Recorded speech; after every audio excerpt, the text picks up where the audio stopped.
ओम शांति।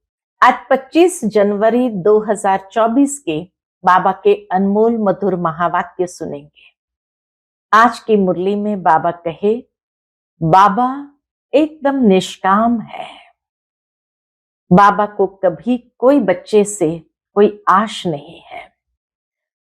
बाबा का ये wonderful part है, कैसे सृष्टि पर आते हैं, सेवा करने के लिए पालना करते हैं, पुचकार देते हैं और कहते हैं मीठे बच्चे ये करो। ज्ञान सुनाते हैं लेकिन कुछ भी लेता नहीं, कुछ भी अपेक्षा नहीं। 100% निष्कामी। बाप को कामना हुई है मैं अपने बच्चों को जाकर रास्ता बताऊं। बाबा कहे सृष्टि के आदि मध्यांत का समाचार सुनाओ। यही बाबा की कामना है। बच्चे गुणवान बने, ये बाप की कामना है। और इसीलिए आज बाबा कहे बच्चे अंतर्मुखी होकर के स्वयं को देखो, चेक करो, साक्षी होकर के देखो अपने पार्ट को भी और दूसरे के पार्ट को भी। कभी भी कोई भी बात में कोई प्रकार की आश नहीं रखो। तो सुनते हैं आज के बाबा के अनमोल मधुर महावाक्य। ओम शांति।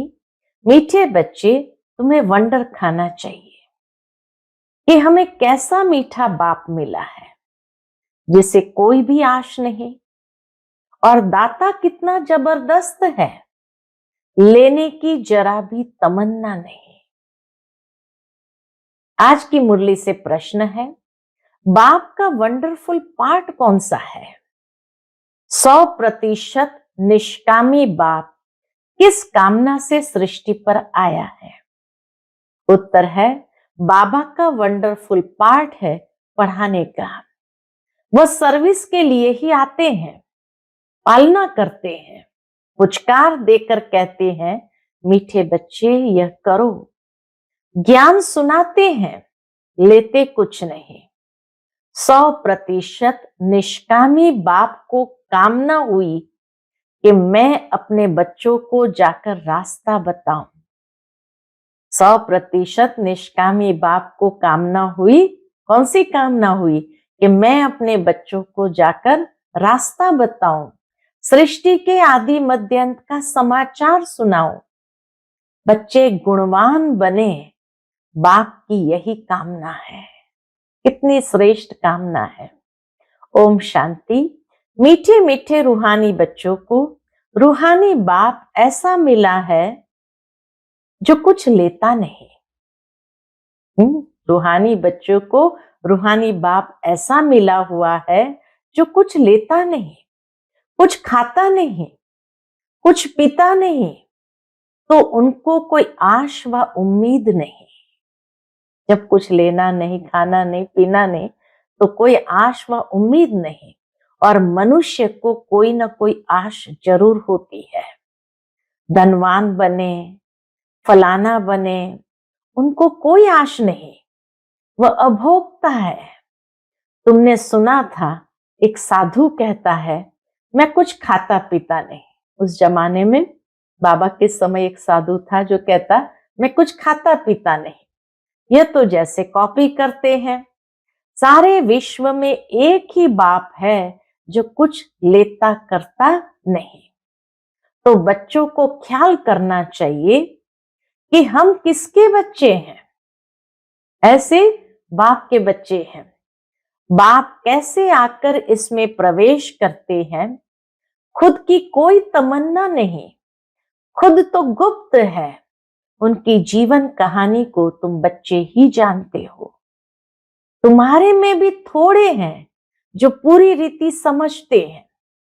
दिल में आना चाहिए कि हमको ऐसा बाप मिला है जो न कुछ खाता, न पीता, न लेता, कुछ भी उनको दरकार नहीं, कोई अपेक्षा नहीं, कुछ भी चाहना नहीं।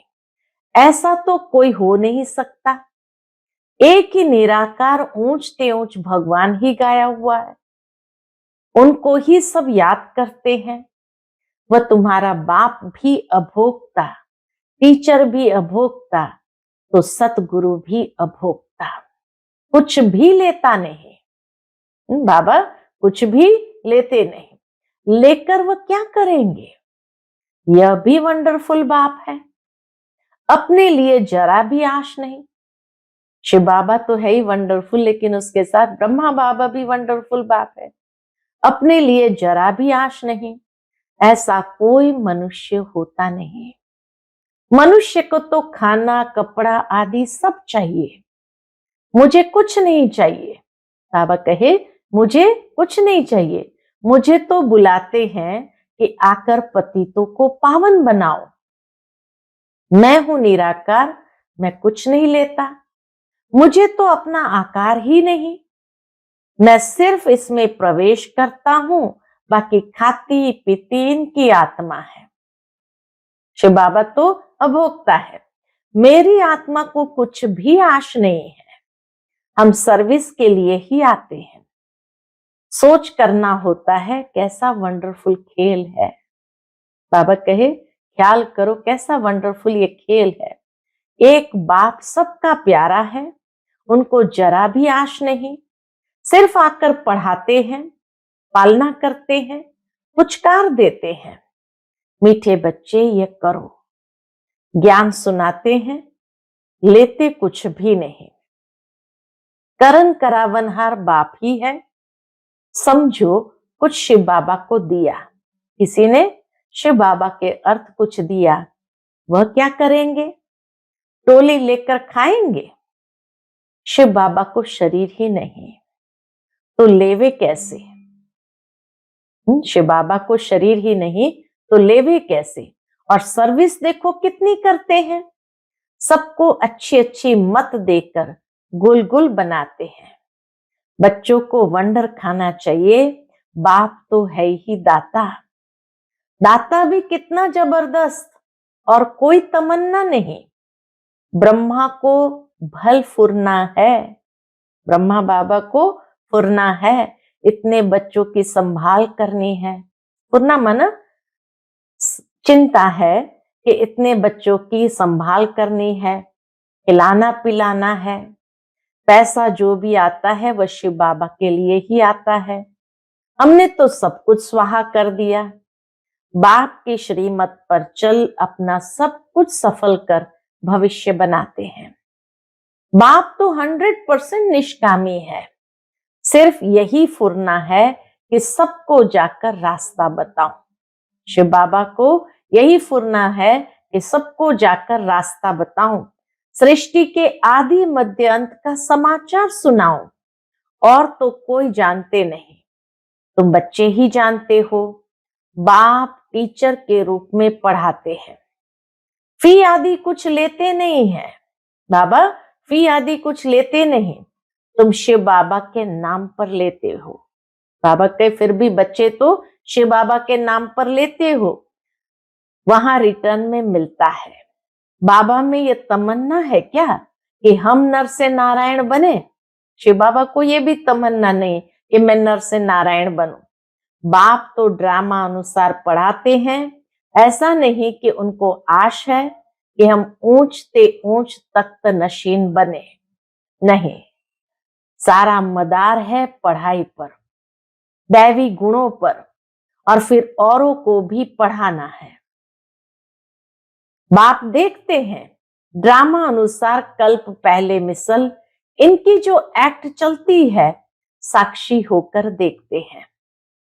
बच्चों को भी कहते हैं तुम साक्षी होकर देखो। ब्रह्मा बाबा साक्षी होकर देखते हैं, बच्चों को भी कहते हैं साक्षी होकर देखो। अपने को भी देखो, हम पढ़ते हैं व नहीं, श्रीमत पर चलते हैं व नहीं, औरों को आप समान बनाने की हम सर्विस करते हैं व नहीं। चेकिंग करो कि हम पढ़ते हैं व नहीं, श्रीमत पर चलते हैं व नहीं, औरों को बाप समान बनाने की सर्विस करते हैं व नहीं। बाप तो इनके मुख का लोन लेकर बोलते हैं, आत्मा तो चैतन्य है ना, मुर्दे में तो बोल ना सके, जरूर चैतन्य में ही आएंगे। तो बाप कितना निष्कामी है, कोई आश नहीं। लौकिक बाप तो समझते हैं बच्चे बड़े होंगे फिर मुझे खिलाएंगे। इनकी तो कोई तमन्ना नहीं, ये भी तमन्ना नहीं कि बच्चे मेरी सेवा करें। जानते हैं मेरा ड्रामा में पार्ट ही ऐसा है, सिर्फ आकर पढ़ाता हूं, ये भी नूंद है। मनुष्य ड्रामा को बिल्कुल नहीं जानते।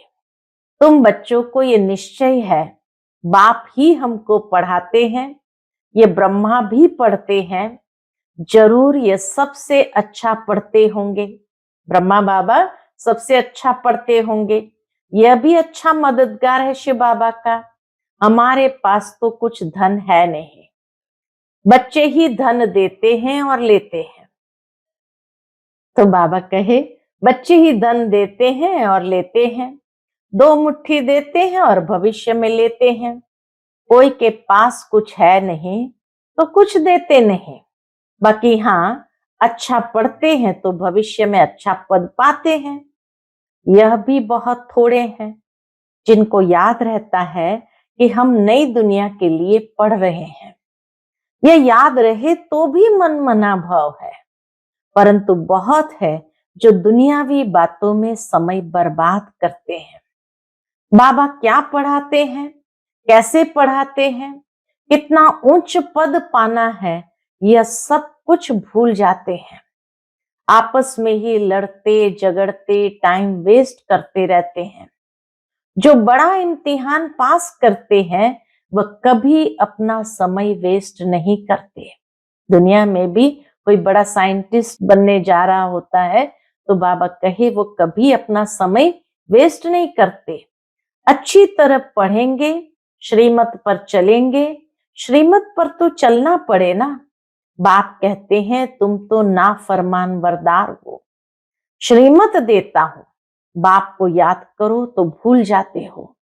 यह तो कमजोरी कहेंगे। माया एकदम नाक से पकड़कर डसकर सिर पर बैठ जाती है। माया एकदम नाक से पकड़कर डसकर सिर पर बैठ जाती है। ये युद्ध का मैदान है ना। अच्छे अच्छे बच्चों पर माया जीत पा लेती है। फिर नाम किसका बदनाम होता है? शिव बाबा का। गायन भी है, गुरु का निंदक ठौर न पाए। ऐसे माया से हारने वाले फिर ठौर कैसे पाएंगे? ठौर माना पद कैसे पाएंगे? अपने कल्याण के लिए बुद्धि चलानी चाहिए कि हम कैसे पुरुषार्थ कर बाबा से वर्षा लो। अच्छे अच्छे महारथियों जैसा बनकर सबको रास्ता बताऊं। बाबा सर्विस की युक्तियां तो बहुत सहज बतलाते हैं। बाप कहते हैं तुम मुझे बुलाते आए हो, अब मैं कहता हूं कि मुझे याद करो तो पावन बन जाएंगे। पावन दुनिया के चित्र है ना, यह है मुख्य। यहाँ एम ऑब्जेक्ट रखी जाती है। यहाँ बच्चों के सामने बाबा एम ऑब्जेक्ट रखी जाती है। ऐसे नहीं कि डॉक्टरी पढ़नी है तो डॉक्टर को याद करना है, बैरिस्ट्री पढ़नी है तो कोई बैरिस्टर को याद करना है। बाप कहते सिर्फ मुझ एक को याद करो, बस मैं तुम्हारी सब मनोकामना पूर्ण करने वाला हूं। तुम सिर्फ मुझे याद करो। बल माया तुमको कितना भी हैरान करे, फिर भी युद्ध है ना, ऐसे नहीं फट से जीत पा लेंगे। इस समय तक एक ने भी माया पर जीत नहीं पाई है। बाबा ने रिजल्ट आउट कर दिया, इस समय तक एक ने भी माया पर जीत नहीं पाई है। जीत पाने से फिर जगत जीत होने चाहिए। गाते हैं मैं गुलाम तेरा। यहाँ तो माया को गुलाम बनाना है, वहां माया कभी दुख नहीं देंगी। आजकल तो दुनिया ही बड़ी गंदी है, एक दो को तो दुख देते ही रहते हैं। तो कितना मीठा बाबा है जिसको अपने लिए कोई तमन्ना नहीं, ऐसे बाप को याद नहीं करते। वह कोई कहे हम शिव बाबा को मानते हैं, ब्रह्मा बाबा को नहीं, परंतु ये दोनों इकट्ठे हैं। ये नहीं कि हाँ हम शिव बाबा को मानते हैं लेकिन ब्रह्मा बाबा को नहीं। शिव बाबा भी कितना रिगार्ड देता है ब्रह्मा बाबा को। तो बाबा कहे परंतु ये दोनों इकट्ठे हैं, बिगर दलाल सौदा हो न सके। बाबा का रथ है, इनका नाम ही है भाग्यशाली रथ।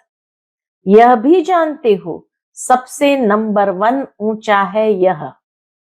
क्लास में मॉनिटर का भी मान होता है, रिगार्ड रखते हैं। नंबर 1 सिकिलधा बच्चा तो यह है ना। वहां भी सब राजाओं को इनका यानी श्री नारायण का रिगार्ड रखना है। वहां माना स्वर्ग में भी सब राजाओं को, छोटे छोटे राजाएं जो होते हैं उनको भी श्री नारायण का यानी महाराजा का रिगार्ड रखना है। यह जब समझे तब रिगार्ड रखने का अकल आए। यहां जब रिगार्ड रखना सीखो तो वहां भी रखो, नहीं तो बाकी मिलेगा क्या। शिव बाबा को याद भी नहीं कर सकते। बाप कहते याद से ही तुम्हारा बेड़ा पार होता है, बेहद की राजाई देते हैं। ऐसे बाप को कितना याद करना चाहिए, अंदर में कितना लव होना चाहिए। इनका देखो बाप से कितना लव है। लव हो तब तो सोने का बर्तन बने। जिनका बर्तन सोने का होगा उनकी चलन बड़ी फर्स्ट क्लास होगी। ड्रामा अनुसार राजधानी स्थापन होनी है, उनमें तो सब प्रकार के चाहिए। बाप समझाते हैं बच्चे तुम्हें कभी भी गुस्सा नहीं आना चाहिए। समझना चाहिए हम अगर सर्विस नहीं करते तो गोया टाइम वेस्ट करते रहते हैं।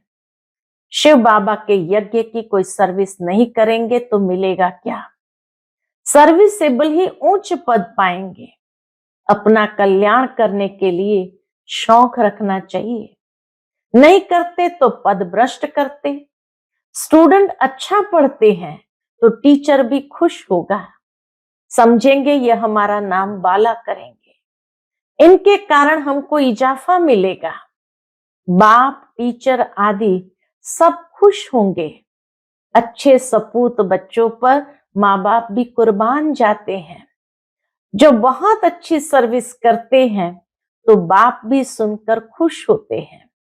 जो बहुतों की सर्विस करते हैं उनका जरूर नामाचार होगा, उच्च पद भी वही पा सकेंगे। रात दिन उनको सर्विस का ही होना रहता है, खान पान की परवाह नहीं रखते। समझाते समझाते गला घुट जाता है। ऐसे सिकिलधे सर्विसेबल बच्चों को ही उच्च पद पाना है। यह तो 21 जन्मों की बात है, सो भी कल्प कल्पांतर के लिए। जब रिजल्ट निकलेगी तब समझेंगे किसने सर्विस की, कितनों को रास्ता बताया। कैरेक्टर्स को भी सुधारना जरूरी है। बाबा कहे कैरेक्टर्स को भी सुधारना जरूरी है। महारथी घोड़ेसवार प्यादे नाम तो है ना, सर्विस नहीं करते तो समझना चाहिए हम प्यादे हैं। ऐसा कोई ना समझे कि हमने धन से मदद की है इसलिए हमारा पद ऊंचा होगा, ये बिल्कुल भूल है। सारा मदार सर्विस और पढ़ाई पर है। बाप तो बहुत अच्छी रीति समझाते रहते हैं कि बच्चे पढ़कर ऊंचा पद पाए। कल्प कल्प का अपने को घाटा न डाले। बाबा देखते हैं ये अपने को घाटा डाल रहे हैं, इनको पता नहीं पड़ता, इसमें ही खुश हो जाते हैं कि हमने पैसे दिए हैं इसलिए माला में नजदीक आएंगे। परंतु भल पैसा दिया लेकिन नॉलेज नहीं धारण की, योग में नहीं रहे तो वह क्या काम के। अगर रहम नहीं करते तो बाकी बाप को क्या फॉलो करते हैं। बाप तो आए ही है बच्चों को गुलगुल बनाने। जो बहुतों को गुलगुल बनाएंगे उन पर बाप भी बलिहार जाएंगे। स्थूल सर्विस भी बहुत है। जैसे भंडारी की बाबा बहुत महिमा करते हैं, भोली दादी की बाबा बहुत महिमा करते, तो बाबा कहे जैसे भंडारी की बाबा बहुत महिमा करते हैं, उनको बहुतों की आशीर्वाद मिलती है। जो जितनी सर्विस करते हैं वह अपना ही कल्याण करते हैं, अपनी हड्डियां सर्विस में देते हैं, अपनी ही कमाई करते हैं। बहुत हड्डी प्यार से सर्विस करते हैं। जो खिटपिट करते हैं वह अपनी ही तकदीर खराब करते हैं। जिनमें लोभ होगा उन्हें वह सताएगा। तुम सब वानप्रस्थी हो, सबको वाणी से परे जाना है। अपने से पूछना चाहिए सारे दिन में हम कितनी सर्विस करते हैं। कई बच्चों को तो सर्विस बिगर सुख नहीं आता। कोई कोई को ग्रहचारी बैठती है बुद्धि पर व पढ़ाई पर। ग्रहचारी कहाँ बैठती है? बुद्धि पर व पढ़ाई पर। बाबा तो सबको एक रस पढ़ाते हैं। बुद्धि कोई की कैसी होती, कोई की कैसी होती है। फिर भी पुरुषार्थ तो करना चाहिए, नहीं तो कल्प कल्पांतर का पद ऐसा हो जाएगा। पिछाड़ी में जब रिजल्ट निकलेगी तो सब साक्षात्कार करेंगे, साक्षात्कार करके फिर ट्रांसफर हो जाएंगे। शास्त्रों में भी है कि पिछाड़ी में बहुत पछताते हैं कि मुफ्त समय वेस्ट किया, कल्प कल्पांतर का बहुत धोखा खाया। बाप तो सावधान करते रहते हैं। शिव बाबा की तो यही तमन्ना है कि बच्चे पढ़कर उच्च पद पाए, और कोई अपनी तमन्ना नहीं है। उनके काम की ही कोई वस्तु नहीं है। बाबा के तो काम की कोई वस्तु नहीं है। बाप समझाते हैं बच्चे अंतर्मुखी बनो, दुनिया तो सारी बाह्यमुखी है, तुम हो अंतर्मुखी। अपनी अवस्था को देखना है और सुधारने का भी पुरुषार्थ करना है। अच्छा, मीठे मीठे सिकिलते बच्चों प्रति माता पिता बाप दादा का याद प्यार और गुड मॉर्निंग। रूहानी बाप की रूहानी बच्चों को नमस्ते। हम सभी रूहानी बच्चों की रूहानी माता पिता बाप दादा को याद प्यार, गुड मॉर्निंग और नमस्ते नमस्ते। शुक्रिया बाबा, शुक्रिया। आज की मुरली से धारणा के लिए मुख्य सार है। पहली पॉइंट, साक्षी होकर स्वयं के पाठ को देखो। हम अच्छी रीति पढ़कर दूसरों को पढ़ाते हैं या नहीं? आप समान बनाने की सेवा करते हैं? अपना समय दुनियावी बातों में बर्बाद मत करो। दूसरी पॉइंट, अंतर्मुखी बन अपने आप को सुधारना है, अपने कल्याण का शौक रखना है, सर्विस में बिजी रहना है, बाप समान रहम दिल जरूर बनना है। आज का बाप दादा का मधुर वरदान हम बच्चों के लिए है, हर समय अपनी दृष्टि वृत्ति कृति द्वारा सेवा करने वाले पक्के सेवाधारी भव। हर समय अपनी दृष्टि वृत्ति कृति द्वारा सेवा करने वाले पक्के सेवाधारी भव। सेवाधारी अर्थात हर समय श्रेष्ठ दृष्टि से, वृत्ति से, कृति से सेवा करने वाले। जिसको भी श्रेष्ठ दृष्टि से देखते हो तो वह दृष्टि भी सेवा करती है। वृत्ति से वायुमंडल बनता है। कोई भी कार्य याद में रहकर करते हो तो वायुमंडल शुद्ध बनता है। ब्राह्मण जीवन का श्वास ही सेवा है। जैसे श्वास न चलने से मूर्छित हो जाते हैं, ऐसे ब्राह्मण आत्मा सेवा में बिजी नहीं तो मूर्छित हो जाती है। इसलिए जितना स्नेही, उतना सहयोगी, उतना ही सेवाधारी बनो। आज का स्लोगन है, सेवा को खेल समझो तो थकेंगे नहीं, सदा लाइट रहेंगे। सेवा को खेल समझो तो थकेंगे नहीं, सदा लाइट रहेंगे। आज का अव्यक्त इशारा, अव्यक्त साइलेंस द्वारा डबल लाइट फरिश्ता स्थिति का अनुभव करो। सदा डबल लाइट स्थिति में रहने वाले निश्चय बुद्धि निश्चिंत होंगे, उड़ती कला में रहेंगे। उड़ती कला अर्थात ऊंचे ते ऊंची स्थिति। उनके बुद्धि रूपी पांव धरनी पर नहीं, धरनी अर्थात देहभान से ऊपर। जो देहभान की धरनी से ऊपर रहते हैं वह सदा फरिश्ते हैं। उनके संपर्क में जो भी आत्माएं आएंगी वह थोड़े समय में भी शीतलता व शांति की अनुभूति करेंगी। अच्छा, ओम शांति।